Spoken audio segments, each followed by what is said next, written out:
Um, thanks. Thank you, Lev, for inviting me here to speak, and thanks to all of you for coming. So today I'm going to be discussing an incompleteness theorem, and there are really two starting points for this project. So I'm going to describe both of them. And the first starting point is Gödel's second incompleteness theorem. So there are many statements in the literature that get called Gödel's second incompleteness theorem, but I'm going to just focus on one for the sake of concreteness. And the theorem is that no consistent recursively axiomatized extension of elementary arithmetic proves its own consistency. Again, I'm just picking elementary arithmetic here for the sake of stating this concretely. And the theorem, of course, is quite general, right? It applies to a very, very broad range of theories, right? It applies to, as it says, I mean, consistent recursively axiomatized extensions of EA. So that is quite a spectrum, right? It takes us from theories that we usually consider quite weak to theories that we usually consider quite strong. But the proof is, I think, widely considered somewhat mysterious. At least you can find many statements to this effect in the literature. So many people complain that the use of self-reference is a source of opacity. And of course, self-reference is also a good thing, I think. I mean, I think it's one of the most fascinating features of the proof, but it's also, I think, considered a quirky feature and somehow mysterious, this use of self-reference. Now, the other starting point is the Gensen consistency proof of PA. Now, in many ways, the Gödel result and the Gensen result are complementary. They both emerged in the context of Hilbert's program. They both have to do with consistency and what it takes to prove consistency of systems of arithmetic. But whereas the Gödel result is very general and I think somewhat mysterious, the Gensen consistency proof is more specific, but also has a feeling of concreteness. So Gensen's consistency proof pertains to PA specifically, but it doesn't involve the construction of a self-referential sentence. Rather, you can prove consistency by analyzing in what I think feels rather direct, concrete way, proofs in PA. Another interesting feature of Gensen's proof is that it yields an independence result. So in particular, you can extract from Gensen's proof a non-metamathematical sentence, which is independent of PA, namely the sentence which says that epsilon 0 is well-founded with respect to primitive recursive sequences. So let me say a few words about this. Of course, from Gödel's proof, we already get specific independent sentences from PA. For instance, from Gödel's proof, we get the independence of a sentence which expresses in some sense that it is not provable in PA. Also, we get the independence of the consistency statement. But these are statements about provability. So they have a meta-mathematical flavor to them. Arguably, Gensen's sentence is not meta-mathematical in that sense. It doesn't seem to be specifically about provability, but about well-foundedness of an ordinal. Another thing that's interesting is that there are really two ways to see the independence of this well-foundedness statement. One way is to just use Gensen's consistency proof combined with the second incompleteness theorem. Gensen proved the consistency of PA from the well-foundedness of epsilon 0. And Gödel showed that PA can't prove the consistency of PA. And putting those two together, we get that PA can't prove the well-foundedness of epsilon 0. But Gensen actually noted that you didn't have to take this detour through the second incompleteness theorem. Actually, his methods alone, this kind of direct analysis of proofs in PA, is enough to give you the independence result. It gives you an independence theorem for PA that does not go through second incompleteness. This result of Gensen's, this alternative independence result, is going to come up again later. It's going to be useful for what we're doing today. And Gensen's proof also marked the beginning of ordinal analysis. So ordinal analysis is a research program wherein similar consistency proofs have been developed for a wide range of theories. And there are many techniques that get used in ordinal analysis, but many of them incorporate the techniques that Gensen used already in his consistency proof of PA. In particular, analysis of proofs, sequent calculus proofs, and proofs in related systems. And one sometimes hears that in ordinal analysis, we are measuring the strength of theories, we're measuring their non-constructive content, or measuring how far from finitary their consistency strength is. There's a lot of statements like this in the literature. And the impression that I think one can get from this is that the incompleteness theorem leaves us with something to calculate. There's something more concrete and direct to say in all these different cases. So okay, so the picture is Gödel is Gödel's result is very general, but has this kind of strange self-referential proof. Gensen's proof seems more direct, but it's somewhat specific.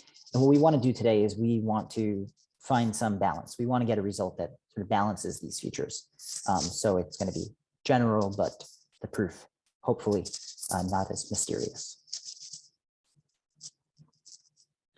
So to state the theorem that we're gonna try to get, let's return for a moment to the second incompleteness theorem. So I have here again the statement: no consistent and recursively axiomatized extension of EA proves its own consistency. So we're going to tweak the statement. So first we're going to change recursively axiomatized. We're going to change it to sigma 0, 1 definable. And we can do this through a trick of William Craig. So sigma 0, 1 definable means that the set of theorems belonging to the theory are defined by a sigma 0, 1 formula. So this is just an RE theory, sigma 0, 1. And now we're going to get rid of consistency. So I have consistent here twice. Consistency is equivalent to the property of pi 0, 1 soundness. So I'm going to change it like that. It's equivalent to pi 0, 1 soundness, also provably in EA. A theory is pi 0, 1 sound if all of its pi 0, 1 theorems are true. So restating the Gödel theorem, we have no pi 0, 1 sound, and sigma 0, 1 definable extension of EA proves its own pi 0, 1 soundness. We're going to try to get a statement that's analogous to this statement in the context of second order arithmetic. Yeah, so that's just stating that again. We're going to get an analog of this theorem in second order arithmetic. We're going to be interested not in pi 0, 1 and sigma 0, 1, but in pi 1, 1 and sigma 1, 1. Pi 1, 1 statements are those that have a universal set quantifier before an arithmetic matrix.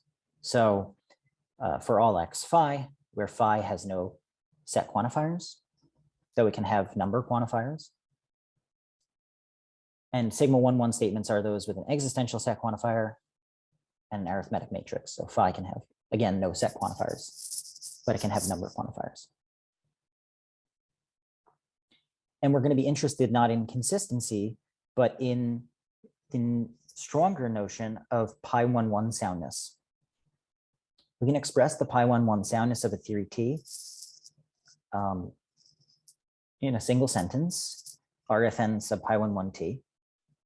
And this says for every phi, if phi is T provable, then phi is a pi 1, 1 truth. So this sentence is formalizable in all the theories we're going to be interested in today.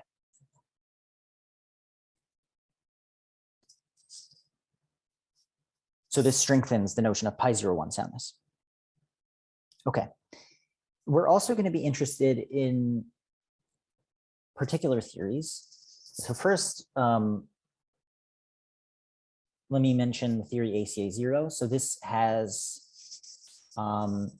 its first order axioms are sort of PA minus weak arithmetic axioms.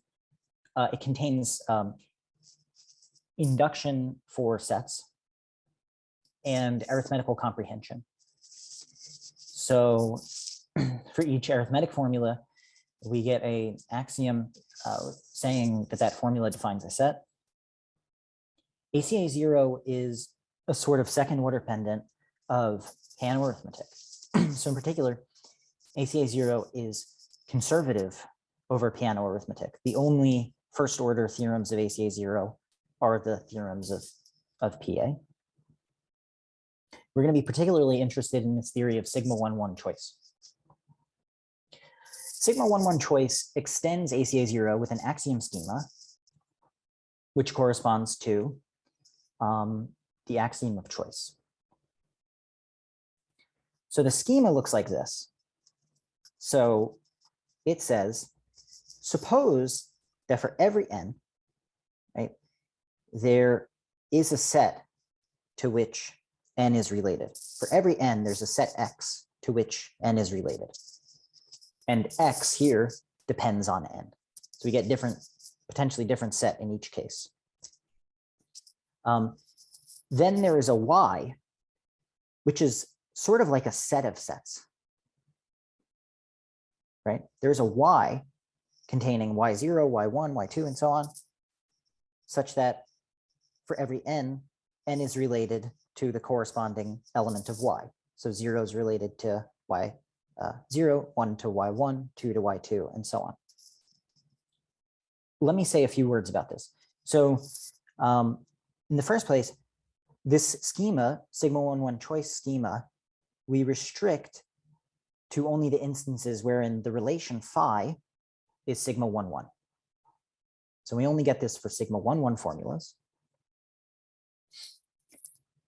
And the second thing is that y is not quite a set of sets, but it is a set which encodes infinitely many sets. So this is a standard trick.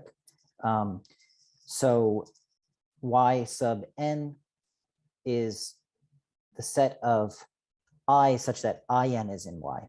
So y is a set of pairs, and the pairs that end with 0 encode y0, the pairs that end with 1 encode y1, and so on.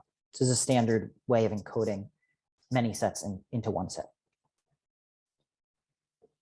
So this is the theory that we are going to be interested in. I think ACA 0 probably familiar to everyone. Maybe sigma 1, 1 choice is new.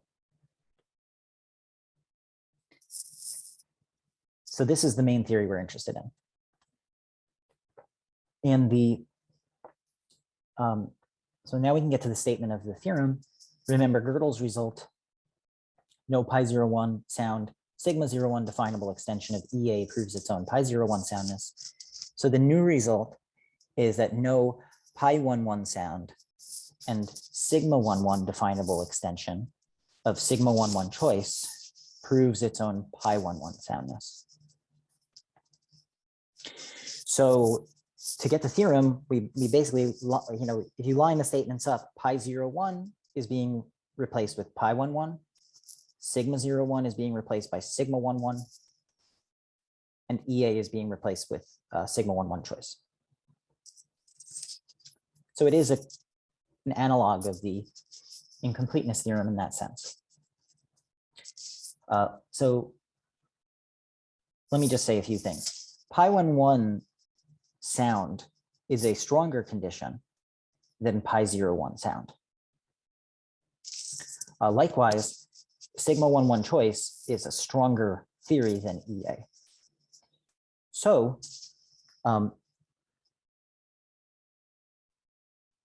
in that sense, this latter theorem looks weaker than Gödel's original theorem, right? It looks like just applying to fewer things. On the other hand, sigma 1, definable is a weaker condition than sigma 0, 1 definable. And so just focusing on that, it looks like it's stronger. But as far as I can tell, it's just incomparable. It's not, not obvious to me to derive the latter from the former. Okay, and this analog, though, it's proven using different methods. And instead of proving this analog using the construction of a self-referential sentence, we are going to prove it using concepts from ordinal analysis, like the notion of a proof-theoretic ordinal, and cut-free proofs, this kind of thing. So this statement is the attempt to get a statement that is general in the way that Gödel's is general, but has a kind of a proof with the feeling of Genson's proof, or concrete. May I ask, as Yes. a matter of discussion of this statement, so we know that EA here is somewhat arbitrary, right? So we can weaken it, reasonably go to bounded arithmetic with appropriate modifications. So there is a balance between these two conditions of definability and strength of your system. Still, EA is kind of natural because all the standard Gödelian codings, if one does not care much about anything, they work in EA. So is sigma 1 AC0 also kind of minimal theory which allows one to treat this pi 1 soundness condition and pi 1 theory, sigma 1 definable theories in a reasonable way without much care. So do we have here something similar that we can weaken sigma 1 AC0 at the expense of perhaps also strengthening the sigma 1 definability? Yeah, that's an interesting question. My immediate reaction is I'm not sure. I will point out, I'll give a sketch of the proof, and in the sketch I'll point out where sigma 1 choice is being used. I don't actually know that any of these conditions is sharp, even the way this is stated. So it's a very natural question. And I would hope that if somebody could figure out whether this is sharp, that would yield an answer to your question. Yeah. Okay. Good. So let's see how it goes. Okay. So that was all by way of introduction. In the next section, I'll give a sketch of this proof. Then I'm going to briefly compare the proof to another proof. of yet another version of the second incompleteness theorem. So there's a folklore version of the second incompleteness theorem that has to do with pi02 soundness. And I'll compare my proof to that proof. In the next section, I'll talk about a generalization of this theorem that I just mentioned, which has to do with well-foundedness of provable reflection. This result also extends a project that Fedor Pakomov and I worked on a couple of years ago. And then in the final section, I'll discuss the question of whether the proof is diagonalization free and what it would take to get a diagonalization free proof. So the notion of a proof theoretic ordinal might be, people say it's one of the central notions in ordinal analysis, but it's really multiple different notions. It's several notions. And for the purposes of this proof, we actually have to keep multiple of those notions in mind. So the first is, I'm going to call this T sub an, or the analytic proof theoretic ordinal of T. So this is the supremum of the ordinals alpha for which there is a sigma 1,1 presentation of alpha that is provably well-founded in T. So sometimes this is called, I've seen people say it's the supremum of the provably well-founded analytic relations.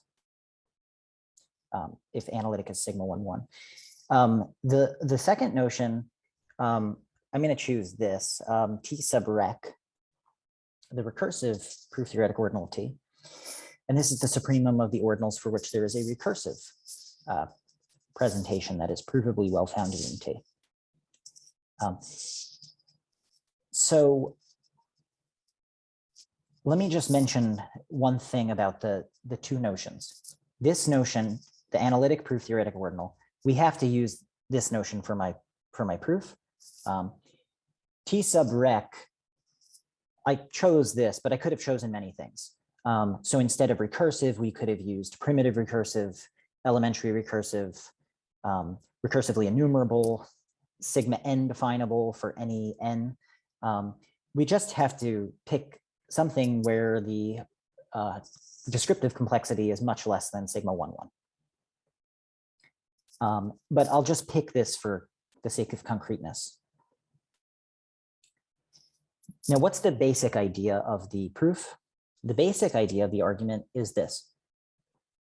Suppose that there is a sigma 1,1 presentation of the analytic proof theoretic ordinal of T, such that the following claim holds, so that T proves the pi11 soundness of T implies the well-foundedness of Prec. So suppose that we have some sigma 1,1 presentation of this ordinal such that T proves the following conditional. Okay. Well, we already know that T does not prove the well-foundedness of Prec. We know this because Prec is a sigma 1,1 presentation of the analytic proof theoretic ordinal of T. So it's the supremum of things for which there is a provably well-founded sigma 1,1 presentation. So in fact, just by definition of analytic proof theoretic ordinal, we know that T does not prove the well-foundedness of Prec. And combining these two, we infer that T does not prove its own pi11 soundness.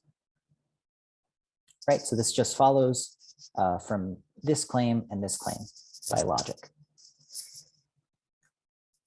So what this means is that all we need to do is find for every T meeting the hypotheses of the theorem, we have to show that there is some sigma 1,1 presentation of the analytic proof theoretic ordinal of T such that the conditional is provable. Right, so just restated, it suffices to show that for all relevant T, that is the T pi11 sound, sigma 11 definable, extending sigma 11 choice, that there is at least one sigma 11 presentation of its analytic proof theoretic ordinal wherein this conditional is provable. That's the goal.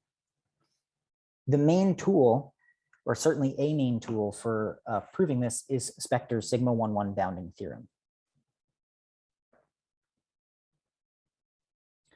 So this theorem has, I guess, also many statements, but it says for any sigma 11 definable subset of Kleene, subset A of Kleene O, there is a recursive ordinal, which is a strict upper bound of all of the ranks of the elements in A.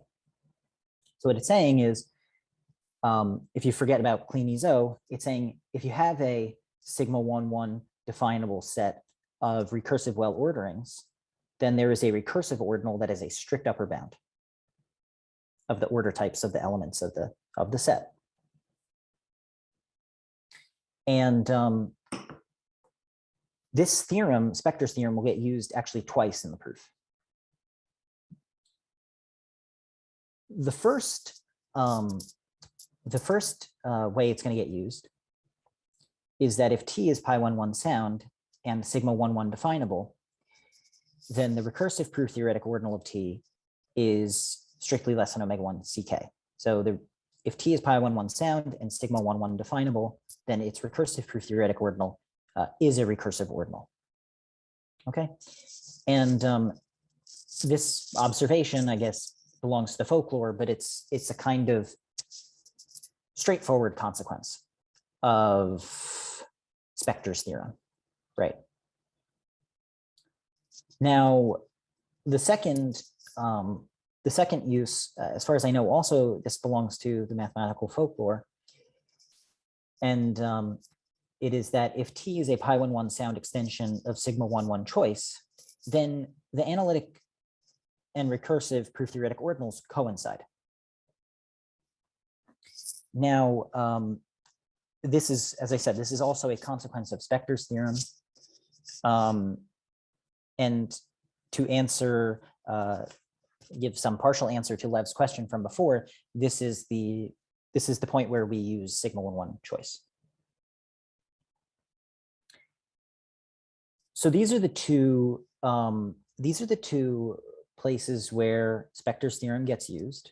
So in the course of the proof, I'm going to appeal first to this claim, and then later I'll appeal to this claim. I'll show you where I use them. So just to remind you of the statement of the theorem, no pi11 sound and sigma 11 definable extension of sigma 11 choice proves its own pi11 soundness. And I'll give a sketch of the argument. So I won't go into all the details, of course, but I'll try to give you some idea of what's going on. So we're going to assume that T has the properties. It meets the hypotheses of the theorem. So it's pi11 sound, sigma 11 definable, extension of sigma 11 choice. Well, from that first consequence of Spectre's theorem, we know that the recursive proof theoretic ordinal of T is a recursive ordinal, right? Which is to say that the recursive proof theoretic ordinal of T is the order type of a recursive Prex star.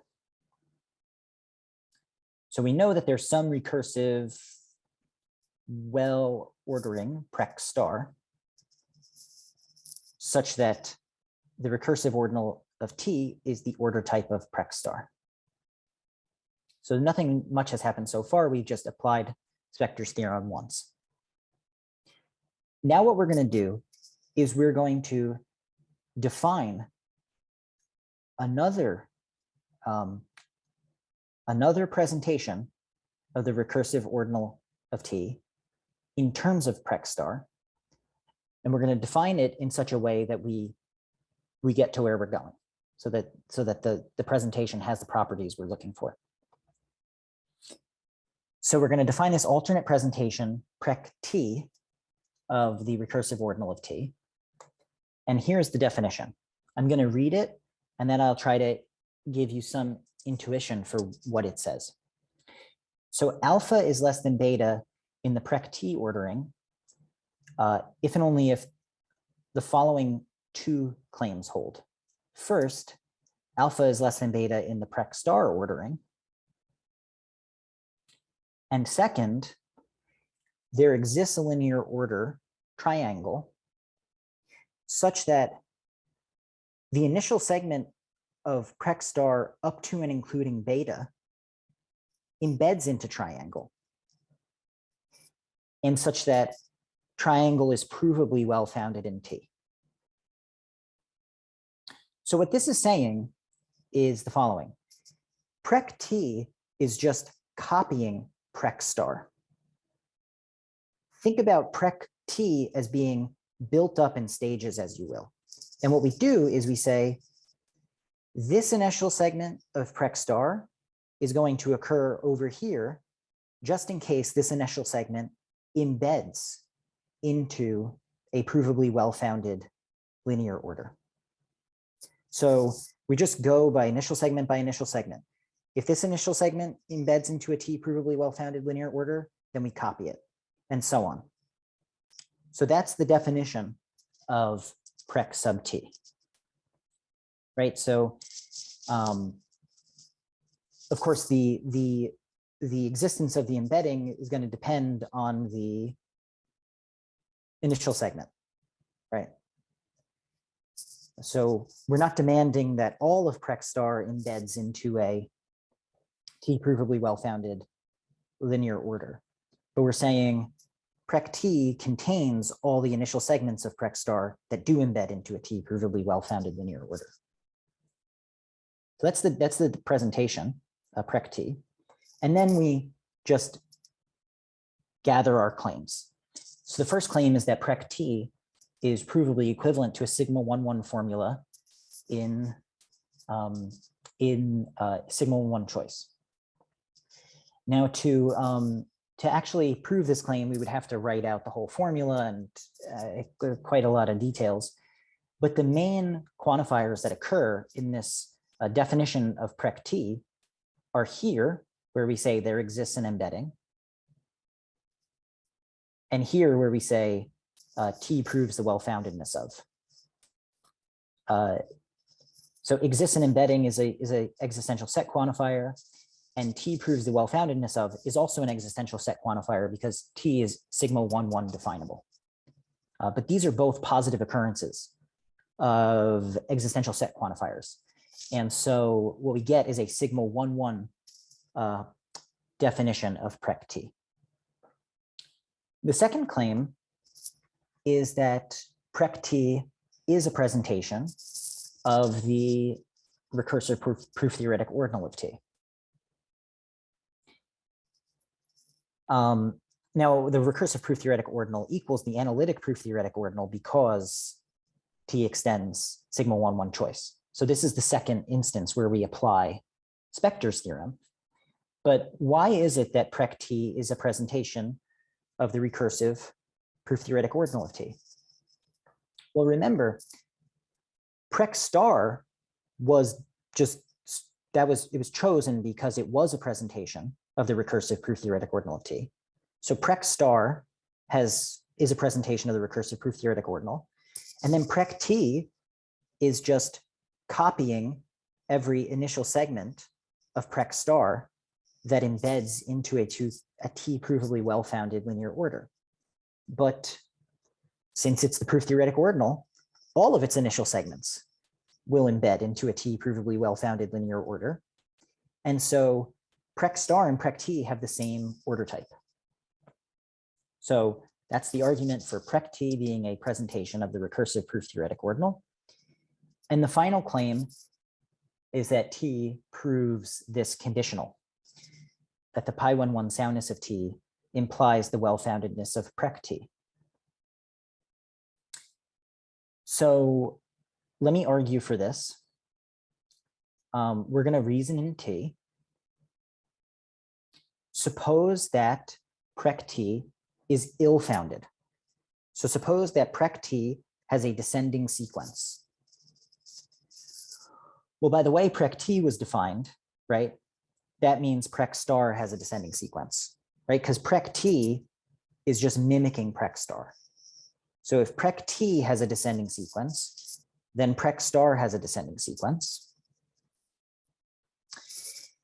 So take the top element of this descending sequence in prec star, that embeds into a t provably well-founded linear order. So you take the descending sequence in prec star, it embeds into some triangle, right? So triangle is ill-founded, but triangle is also, right, it embeds into triangle, so triangle is ill-founded, but t proves the well-foundedness of triangle. So t is not pi11 sound. So in fact, I should have said this at the start. Getting this claim is the entire reason for tacking on this second conjunct, right? So what we want prec t to be basically the same as prec star, except that this conditional is provable, and that's how we do it. So let me just reiterate the argument just to make it in case it wasn't clear. So remember that prec t is just copying prec star, but in such a way that it's clear from the definition of prec t that all of its initial segments embed into t provably well-founded linear orders, right? That was the definition. So assume that prec t is ill-founded. So we have a descending sequence in prec t. From the first conjunct, we get that prec star is ill-founded. So we have a descending sequence in prec star. This clause gives us that descending sequence in prec star embeds into triangle. So triangle is ill-founded. And then this gives us that t proves the well-foundedness of triangle, whence t is not pi11 sound. It proves that triangle is well-founded, but triangle is ill-founded. I'm still a bit confused between internal and external. So this largest element, right? That could be a non-standard element. Okay. Because we are in T, right? We are reasoning in the theory, I guess. Yep. But this beta, was that external?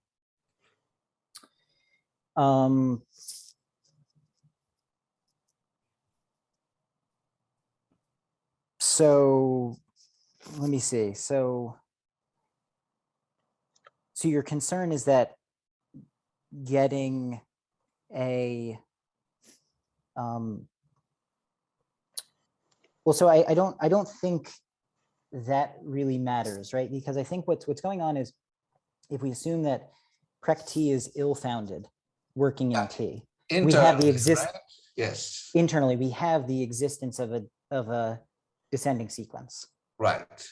And then that's enough. And by the way, so the definition of well-foundedness via descending sequences and via sets, what kind of axioms are sufficient to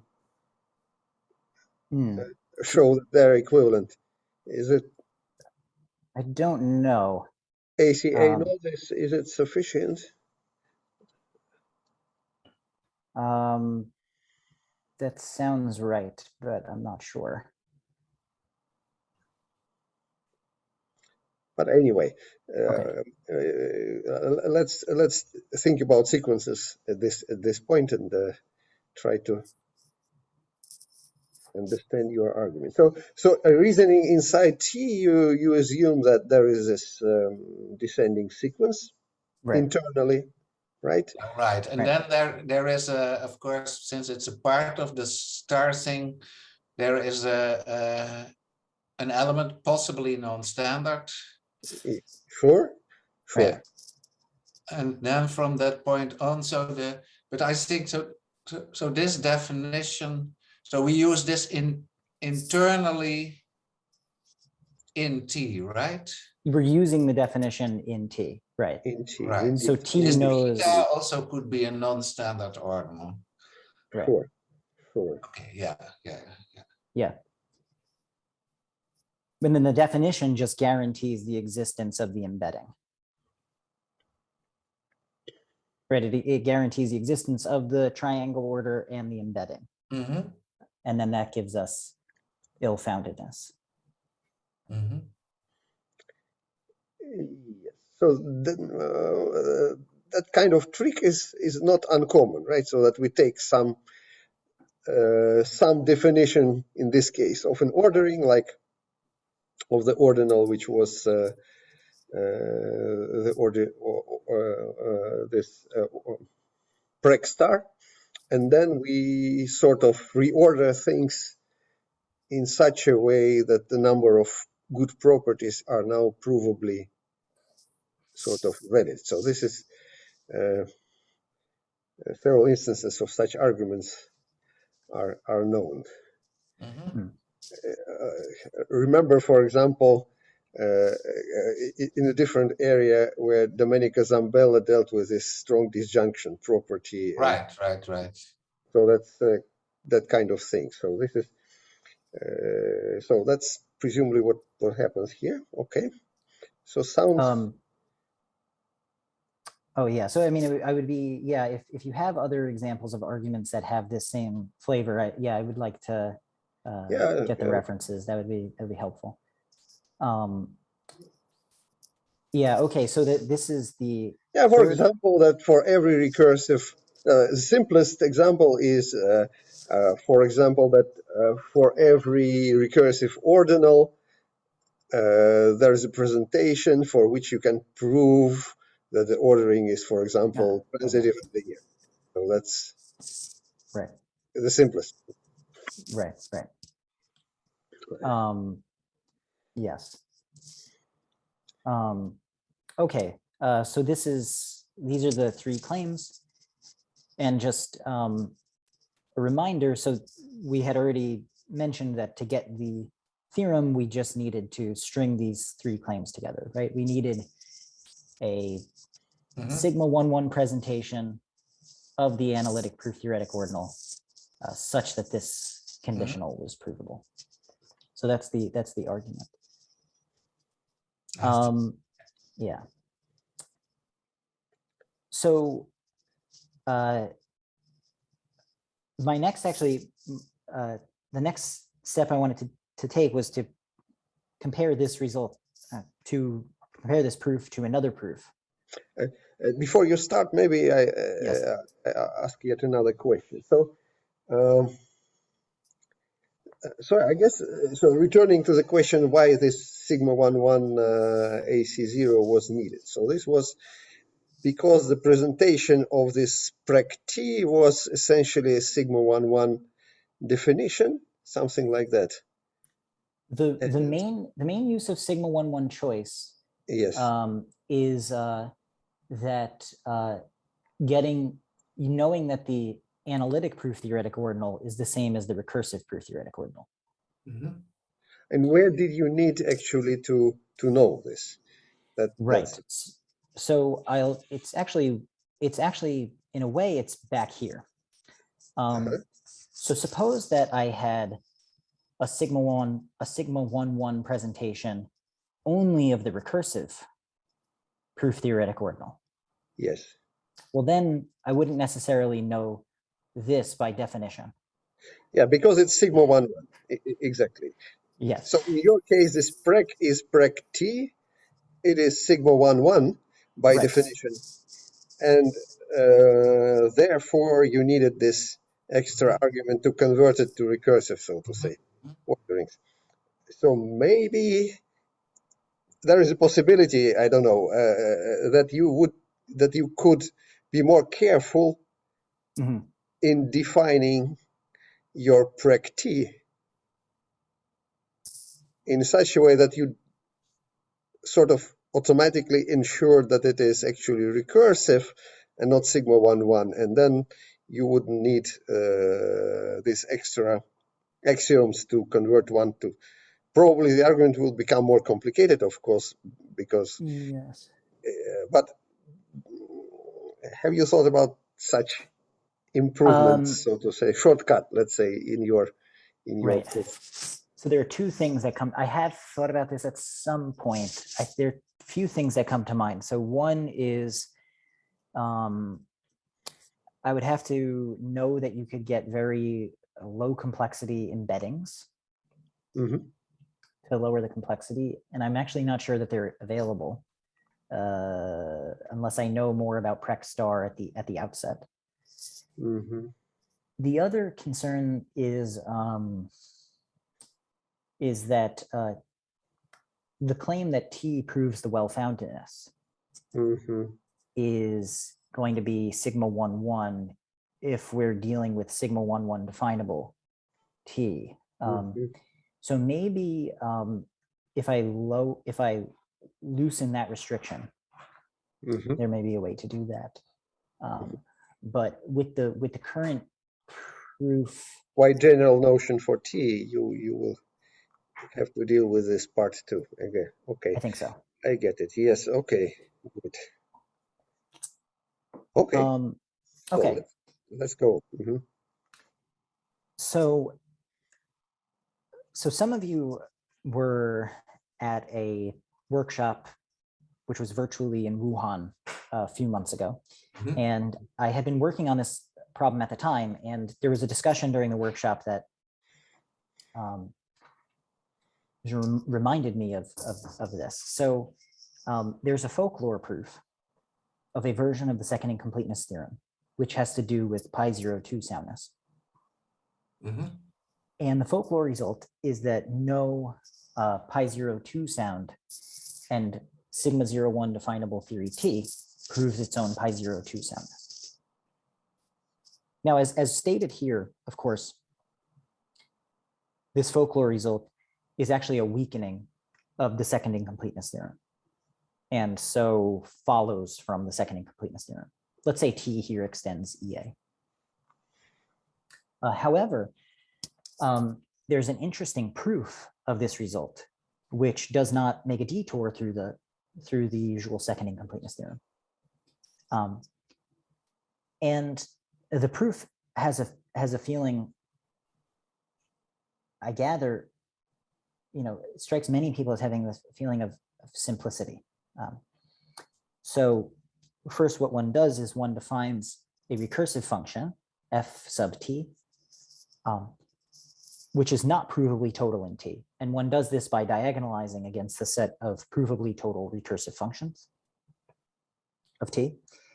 And second, one shows that the totality of f of T is provably equivalent in T to the pi02 soundness of T.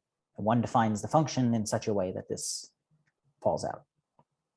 And so the idea is you define a function whose totality is not provable in T, and you show that the totality is equivalent to pi02 soundness.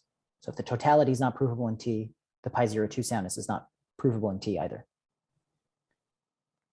So during the workshop, Harvey Fried, maybe, I don't remember if this happened in the daytime for you or in the nighttime, but there was a discussion where Harvey Friedman, I think, said, this is a totally satisfying proof in the pi02 case, and it has the feeling of being simple and canonical and a bunch of other things like this. And there's some similarity, I think, between this proof and the proof I just gave. So one of the nice things about this folklore result is that the class of provably total recursive functions of T is something like the canonical invariant, I think is the word he used, measuring the pi02 strength of T. So if you want to understand the pi02 strength of the theory, that's measured by the set of provably total recursive functions. And likewise, the proof theoretic ordinal of T is something like the canonical invariant measuring its pi11 strength. So if you want to know what is the pi11 strength of the theory, This is measured by how much well-foundedness the theory proves. And in this folklore result, the non-provability of pi02 soundness is derived by defining a total recursive function in terms of this canonical pi02 invariant. And in this case, we define a well-ordering in non-provably well-founded well-ordering in terms of this canonical pi11 invariant. So there's some similarity here. Okay, well, now I want to turn to a generalization of the result that we sketched a few minutes ago. And the generalization actually extends earlier work that I did with Fedor Pokomov. So the main theorem from this work with Fedor was that there is no sequence T0, T1, T2, and so on of pi11 sound and sigma 01 definable extensions of ACA0, such that for each n, Tn proves the pi11 soundness of Tn plus 1. So another way of putting this, there's no sequence of pi11 sound RE theories, each of which proves pi11 soundness of the next.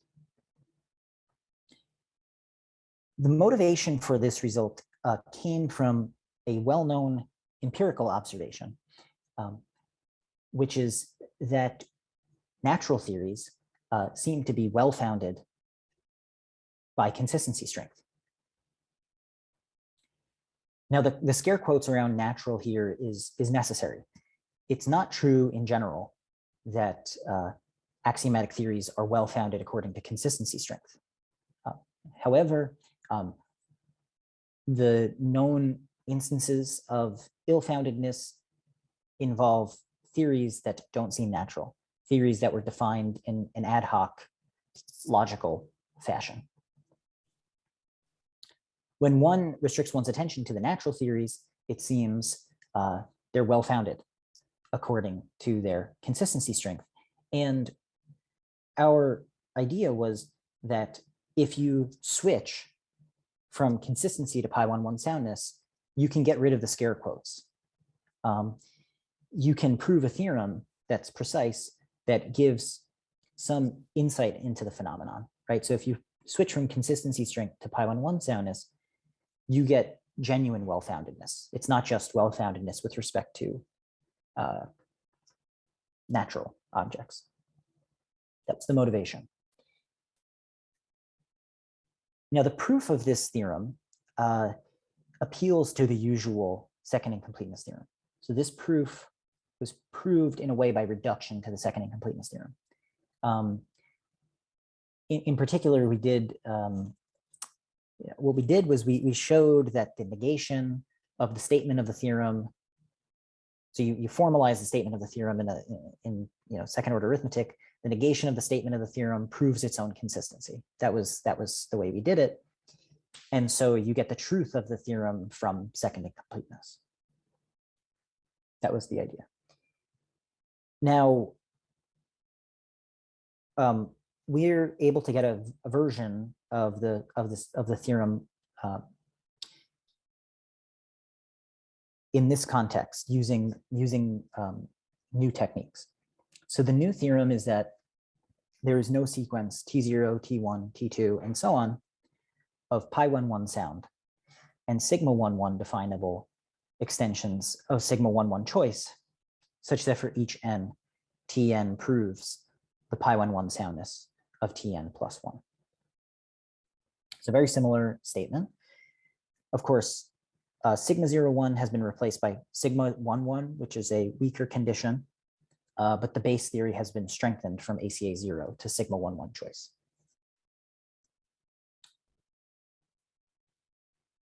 So it's slightly different, slightly stronger in the along one dimension, slightly weaker along one dimension.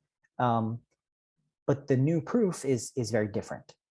In particular, we don't invoke the second incompleteness theorem. rather we prove this result using concepts from ordinal analysis, concept like proof theoretic ordinal. So I'll give you a sketch of the new argument.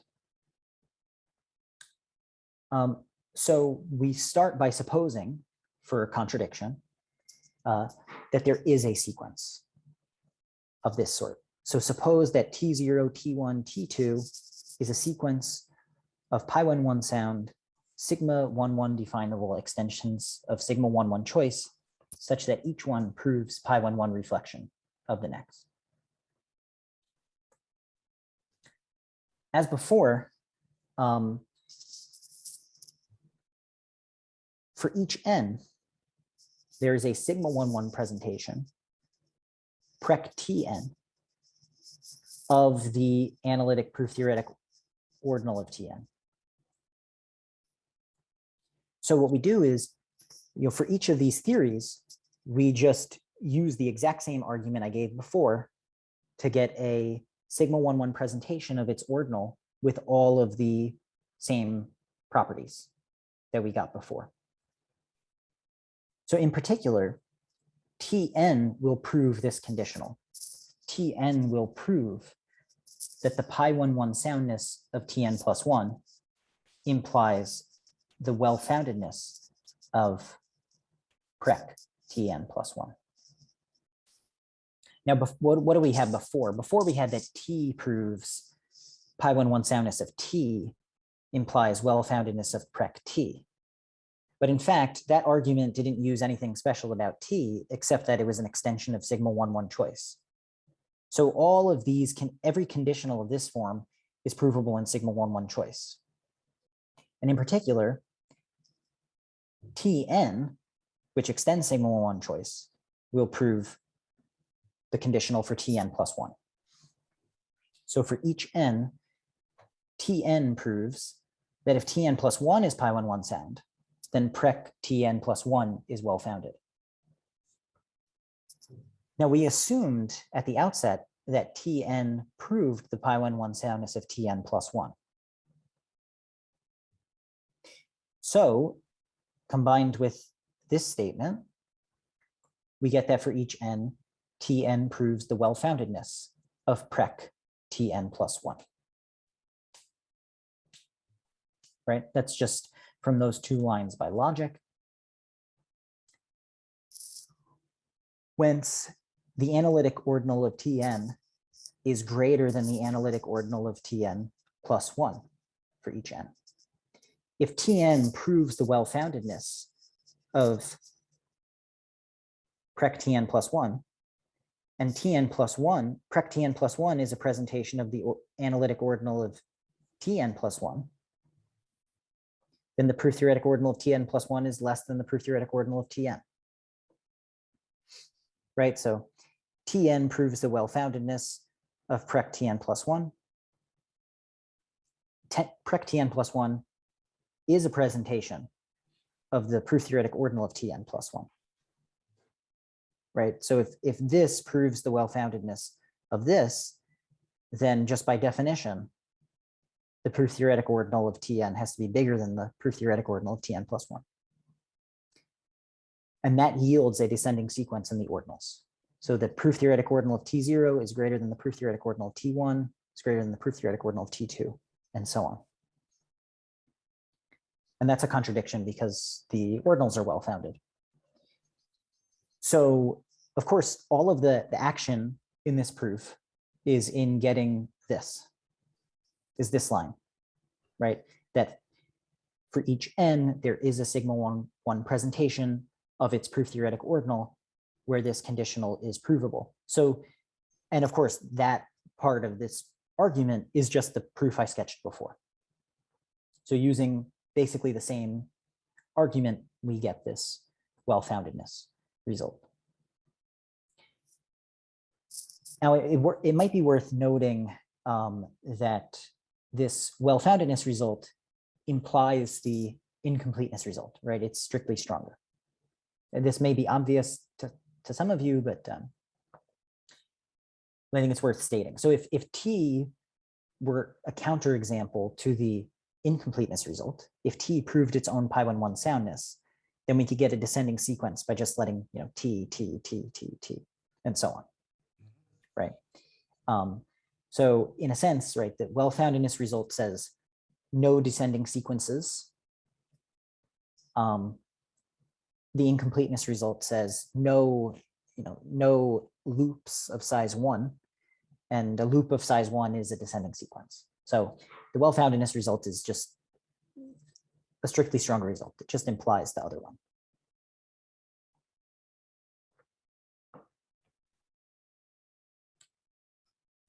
Okay.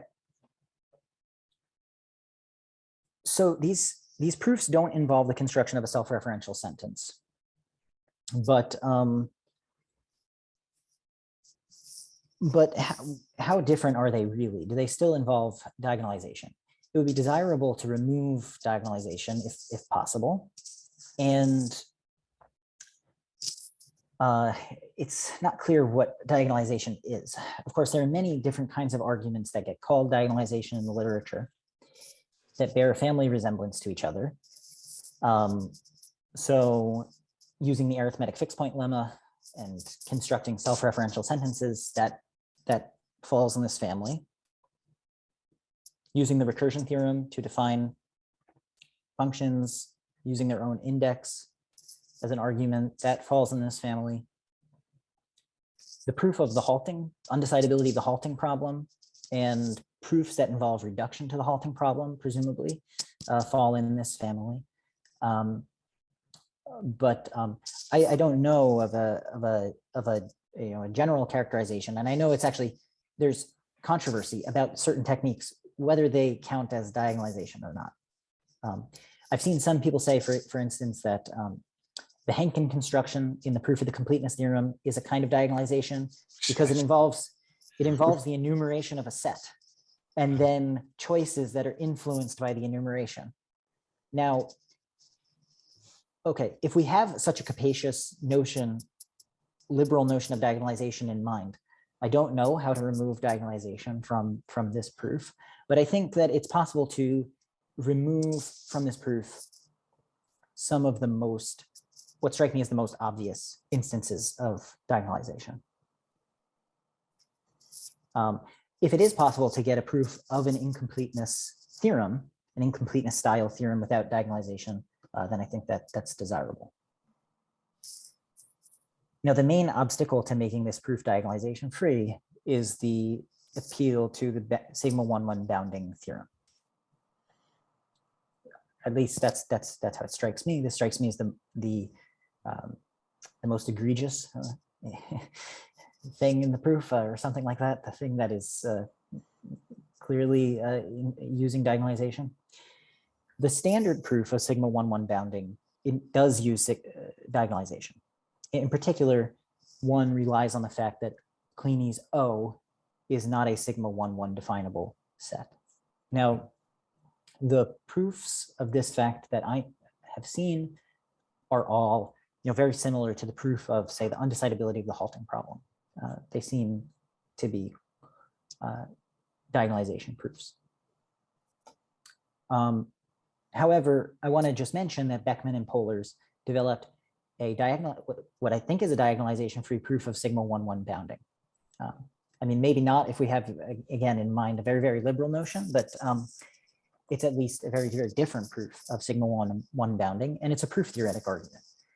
It uses Gensen-style techniques, and in particular, it involves the analysis of cut-free proofs in an infinitary proof system.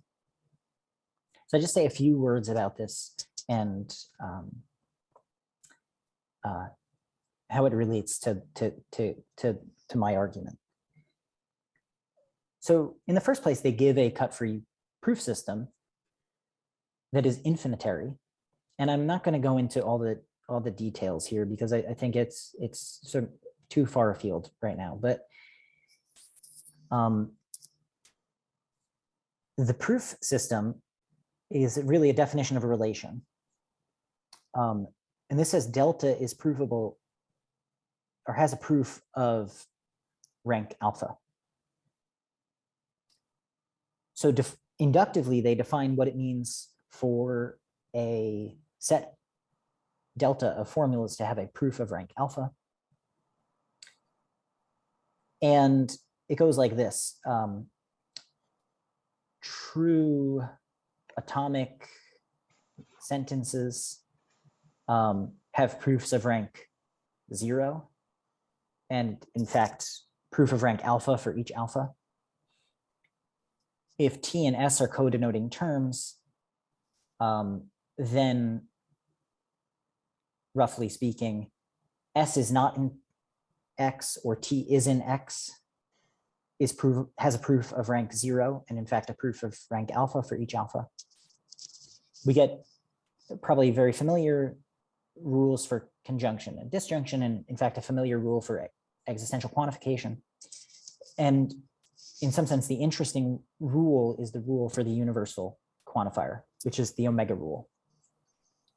Roughly speaking, what this says is that if A0 has a proof of rank alpha 0, and A1 has a proof of rank alpha 1, and A2 has a proof of rank alpha 2, and so on, and alpha is greater than alpha 0, alpha 1, alpha 2, and so on, then for every x, AX has a proof of rank alpha.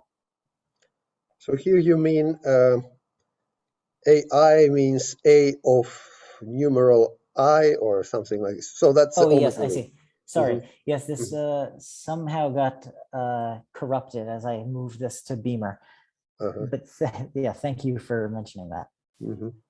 Yeah, so these are the instances of the universal and existential claims, respectively.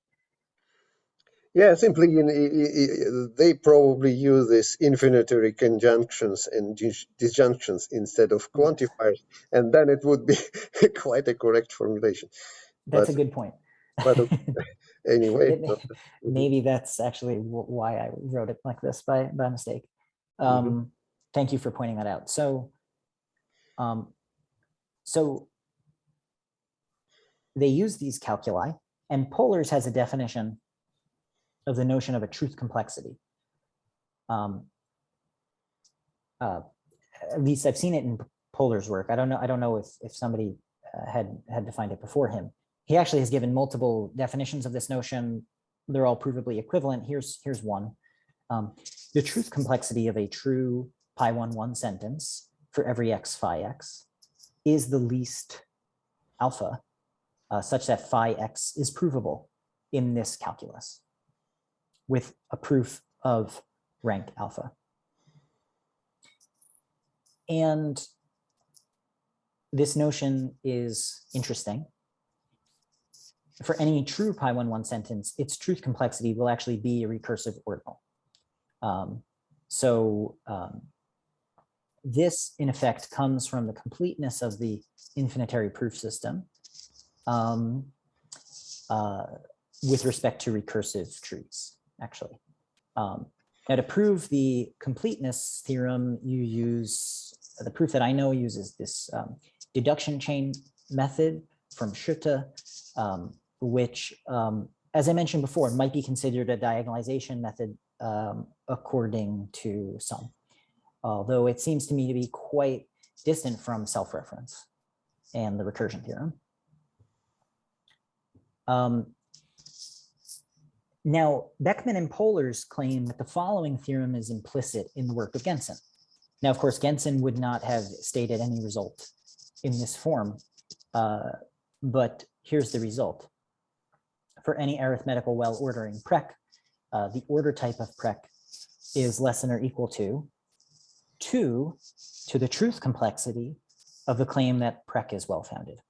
So the order type of an arithmetical well-ordering is bounded, right, by some number that's related to the truth complexity of the claim that the ordering is well-founded. This is sometimes called the boundedness lemma or the boundedness theorem.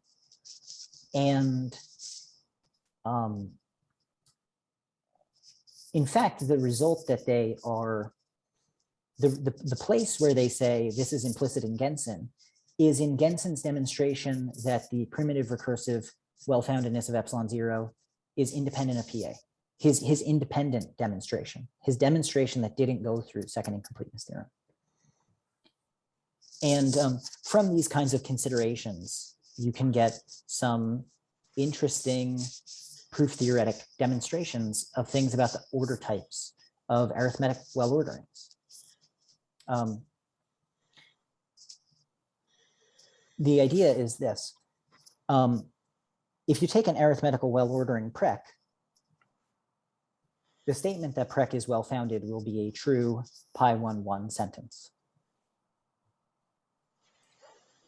So the statement that prec is well-founded will have truth complexity strictly less than omega 1 ck, right? So in particular, its truth complexity will be some recursive alpha. And if alpha is a recursive ordinal, so is 2 to the alpha. Mm-hmm. So if we have an arithmetical well ordering prec, the truth complexity of the statement that prec is well founded will have will be alpha. 2 to the alpha will be a recursive ordinal, and so the order type of prec will be a recursive ordinal. So you chaining these two results together, we actually get a general statement about the order types of arithmetical well orderings that doesn't go through the analytical hierarchy theorem or much recursion theory.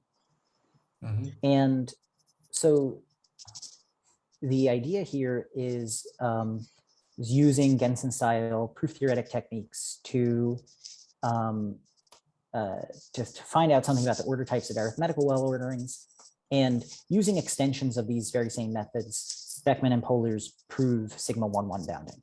They are able to bound the order types of sigma 1,1 linear orders. Sigma 1,1 definable sets of well orderings. And so sigma 1,1 bounding follows from an analysis of infinitary cut-free derivations. And insofar as the diagonalization in our arguments is concentrated in Spectre's theorem, the proofs of these theorems are arguably diagonalization free, or at least I think sufficiently diagonalization free to be interesting. And I will stop there and thank you all for your attention.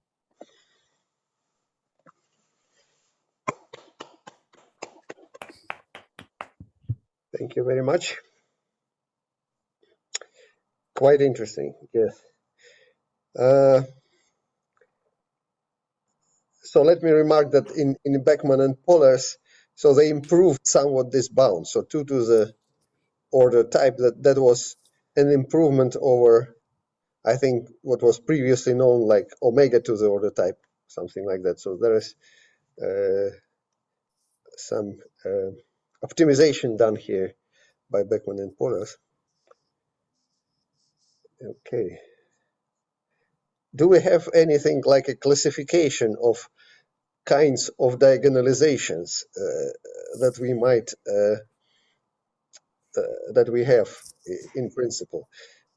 So I've seen the opinions. I think it was also during this Wuhan workshop, or was it Harvey Friedman that involved in this discussion, that somehow the Gödel diagonalization is worse than Cantor diagonalization, which is practically so elementary that it's not a diagonalization at all, so to say, something like that. So maybe there are increasing levels of obscurity of diagonalizations that we can isolate, sort of. I think Harvey did say something like that, actually, now that you mention it. But I don't know. I mean, I would think maybe Albert would have more to say on this than me. Yeah, am I muted? No, I'm not muted. No. But I don't know. So I think it would be a very good idea to have such a theory of levels. So, but in fact, I've heard people claim of almost everything that is diagonalization to prime numbers the proof of the infinity of the primes is a diagonalization, etc., etc.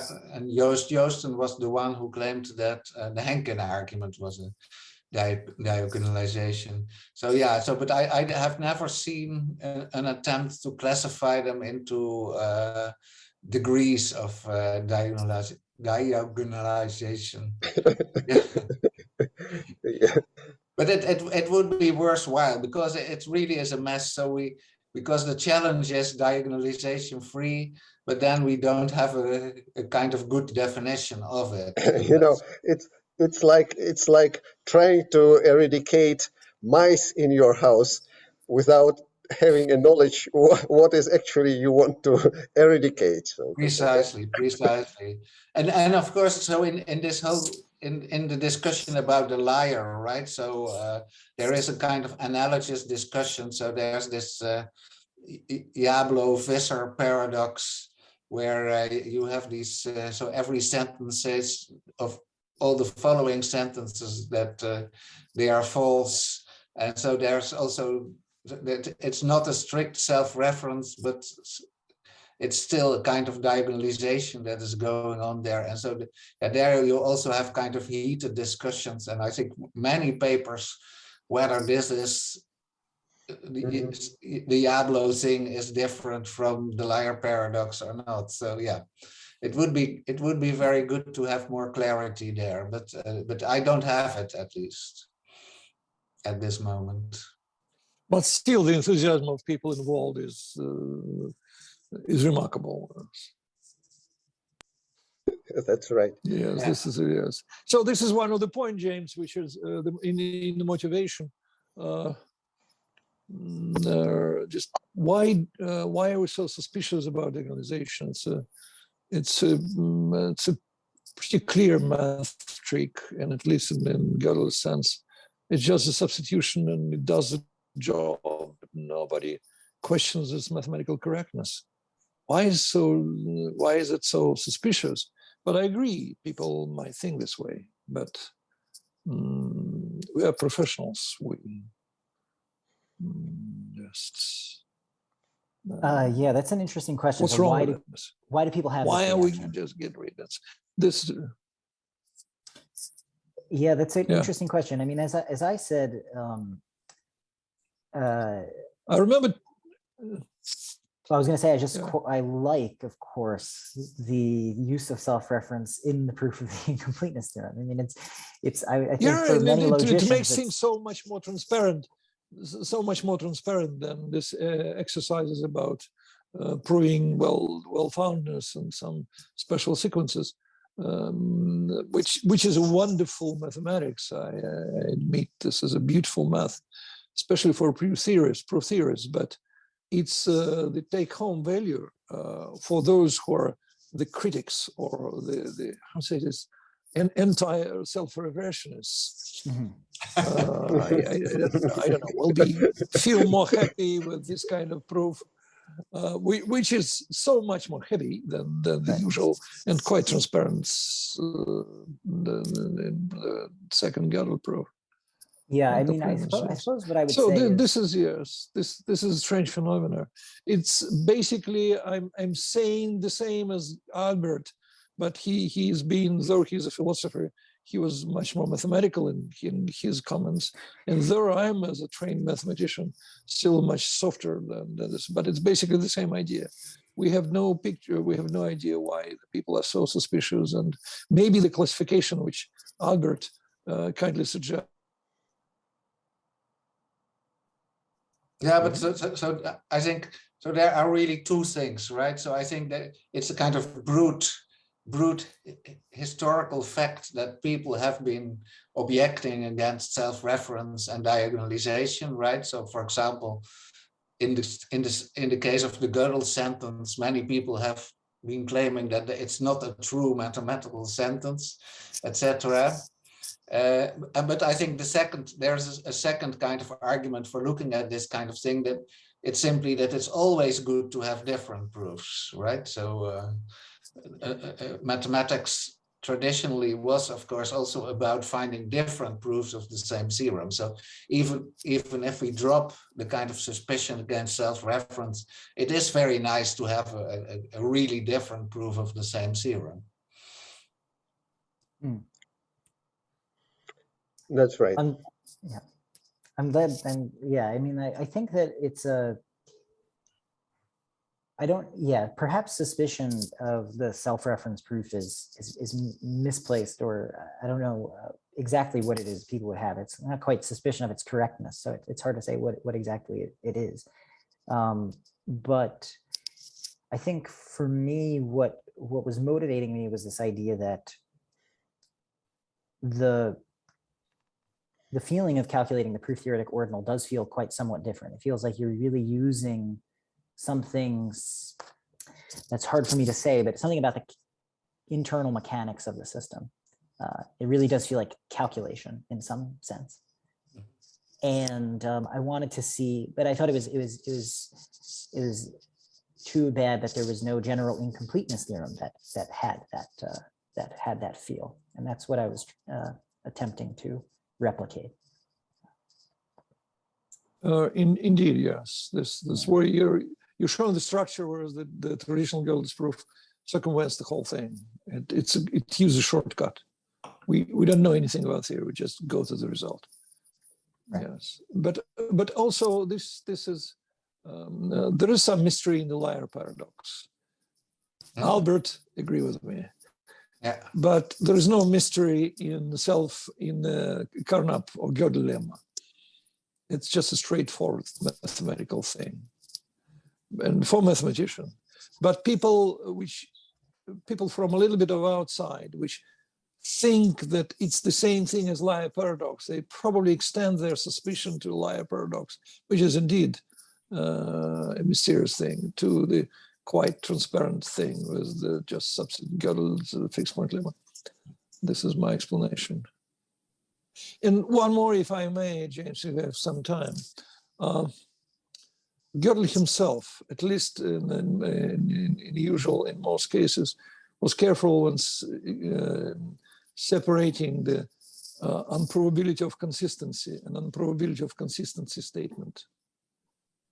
And the people, I hope I'm striking a smile in all the people faces here, because my suggestion in proving consistency in a formalizable way is making progress. And it will apparently be, will reach to the level of, will just exceed the level of invited talks everywhere. And it will get to the publication. I'm still polishing. This is my style. I'm taking years to polish the final result. But as a result, there will be something which mathematicians would normally accept as a proof of consistency, and which will be, and logicians will accept that this is a completely formalizable in piano arithmetic. So there, it's still a question mark whether consistency as a property is provable by methods formalizable in PA or not. I know the answer, it is. But, and I hope you heard about this too. If not, just go to my Tübingen lecture and you can hear it. And I'm giving lectures now every week. And so the next week will be then something like November 9. And just drop me a line, I'll send you an invitation. I'll be more than happy to, for mathematicians and math colloquium. So we'll be part of the discussion. But as a general, it's a very friendly and extremely humble warning. So just feel this. So you can use whatever words you wish, but feel that there's if you say the unprobability of consistency, it is not that the probability of consistency in metaphysical sense. It's a probability of consistency formula. And we just drop the word formula just for short. As professionals and ourselves, we know what's going on there. But it's just a, very mild, humble suggestion. Okay, well, yeah, thank you for bringing it up. Yeah, I saw one of the preprints of your paper, but I'm looking forward to seeing the final polished version. No, they're quite obsolete now. They're quite obsolete because, yeah, well, now the leading edge is the talks I'm giving. It's unfortunately, it's a Harvey Friedman style, but which I hate, but I cannot get out of this loop. It's getting better every week, but still waiting to converge to something ideal. Okay, but I would be more than happy if you just care to attend one of the current lectures. You'll get the current state of art account of what's going on there. Okay, yeah, sorry. thank you. Can I ask a question of a very, very, very naive kind? So when I learned about RE and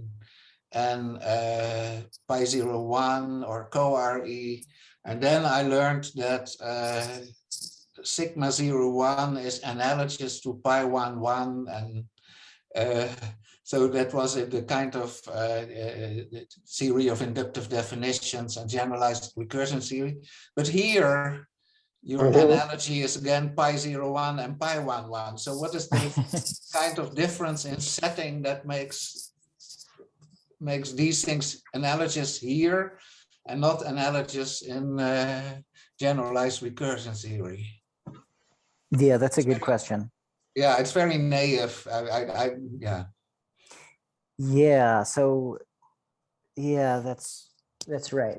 Yeah, so in the context of generalized recursion theory, which I don't know too much about, yes, I know there's some strange things, right? Like delta 1,1 is not analogous to recursive, but to finite, right? And all this kind of stuff. Hyperarithmetic, yes. Right. Yes. Yeah, I don't know. I mean, I feel like I'm not sufficiently knowledgeable of why those are the correct analogies in that context anyway to really say. Yeah, unfortunately.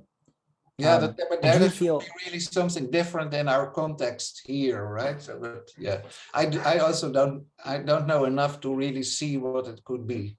Yeah, I mean, I guess one might think that I just haven't gotten the right statement yet. Yeah. I mean, another thing which I guess one could say is that, you know, we really do have to be in the recursion theoretic context, you know, disabused of what seems the obvious intuition at first.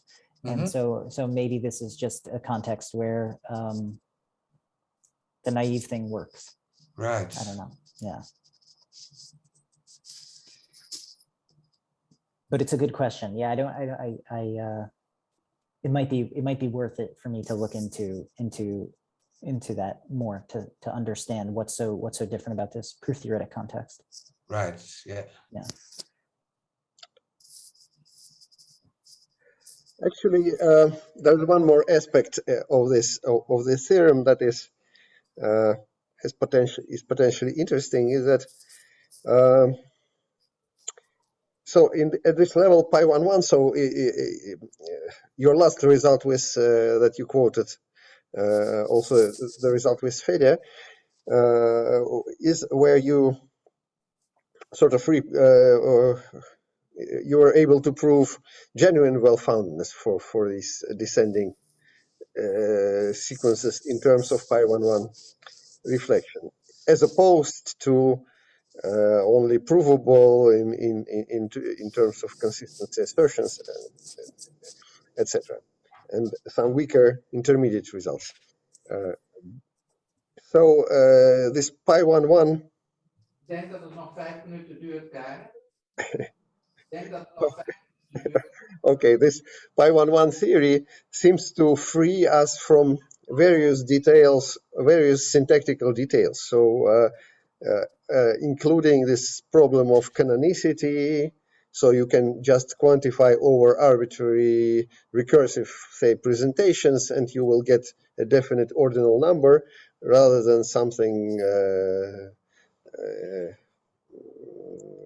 which trivializes, so to say. This version of Gödel, second incompleteness theorem, can also perhaps be stated in sort of invariant way where you don't refer to which is not dependent on particular recursive presentations, etc. of these things. So I think it's good potential if you clean. So maybe you will. So far you just refer to pi11 reflection. That's right. Yeah. Which sort of implicitly still refers to coding and etc. But it seems that potentially, if you can rephrase it in an invariant way, I think that should be possible to try to do.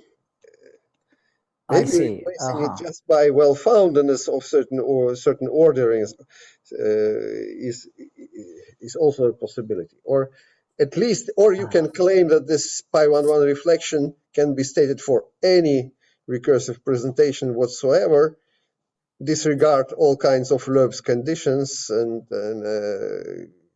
in a totally general way, so to say. I see. Okay. Yeah. Something like strong invariance here is probably expected. So that's. That's interesting. I had not thought about that, but that would be very nice if something like that is true. Yeah. So this thing you're saying is the usual pi11 reflection statement is quite specific insofar as it depends on specific axiomatization and coding schema, proof predicate, and all the rest. And okay. Because of the kind of generality that we're getting, it might be possible to state things in a way that's invariant with respect to reasonable choices there. Yeah. And your proof also sort of suggests that, because it does not refer to anything specific, right? So you just you start with a particular, let's say, coding of proofs and proof predicate that defines your pi11 reflection. And then you sort of adjust your ordering prec t to this particular way of presenting the pi11 reflection, and then you'll get the same. So that's apparently how it possibly should work. Okay. Okay. Well, thank you for that recommendation. That's interesting. I will think about that. Yeah. Okay, that was very nice, especially for some of my students here who, in fact, tomorrow in our joint course on introductory proof theory, we will be dealing with this bounding lemma that a la polars that you mentioned here. So that's quite a good coincidence. Good coincidental, yeah, preview. So let's thank you for a very nice and clear and interesting talk and discussions. Thank you very much.